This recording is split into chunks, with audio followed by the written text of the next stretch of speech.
வேத பண்டிதர்கள் சொல்றார்கள் 400 ஆண்டுகள் ஒரு இருண்ட காலம். அந்த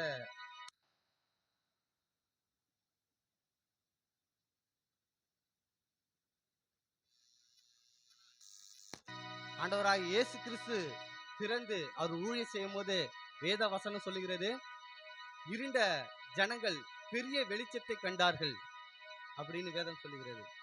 அப்படின்னா என்ன? ஆண்டவராகிய இயேசு கிறிஸ்து பிறந்ததோட நோக்கம் என்னன்னா, இருளை நீக்கி வெளிச்சத்தை கொண்டு வர. ஹல்லேலூயா. அந்த வெளிச்சத்தின் தேவனை தான் நாம் ஆராதிக்கிறோம். ஹல்லேலூயா.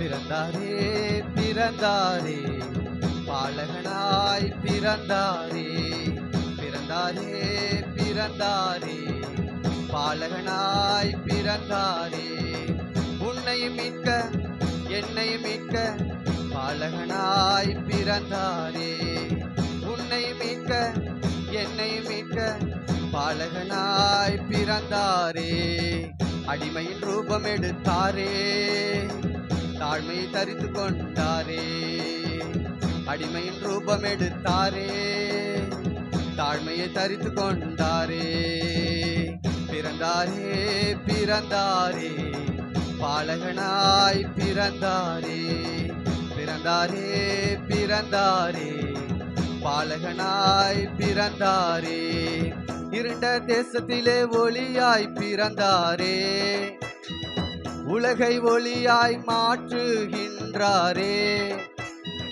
இருண்ட தேசத்திலே ஒளியாய் பிறந்தாரே, ஒளியை மாற்றுகின்றாரே, அடிமையின் ரூபம் எடுத்தாரே, தாழ்மையை தரித்து கொண்டாரே, அடிமையின் ரூபம் எடுத்தாரே, தாழ்மையை தரித்து கொண்டாரே, பிறந்தாரே பிறந்தாரே பாலகனாய் பிறந்தாரே, பிறந்தாரே பிறந்தாரே பாலகனாய் பிறந்தாரே, பிறக்க இடமும் இல்லாதிருந்தாரே, நம்முடைய மனதிலே பிறந்து விட்டாரே, பிறக்க இடமும் இராதிருந்தாரே, நம்முடைய மனதிலே பிறந்து விட்டாரே, அடிமையின் ரூபம் எடுத்தாரே, தாழ்மையை தரித்து கொண்டாரே,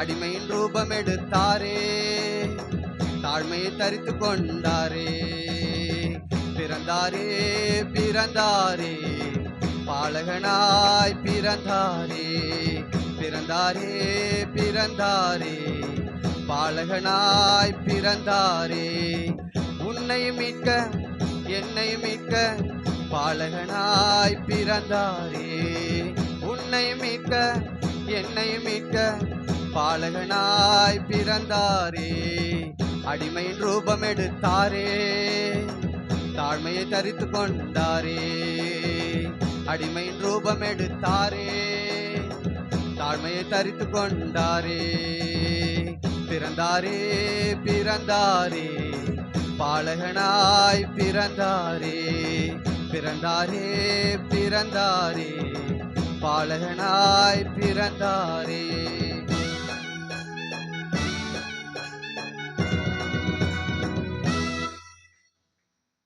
ஆமென். பிரைஸ். எல்லா கரங்க தட்டுவோமா?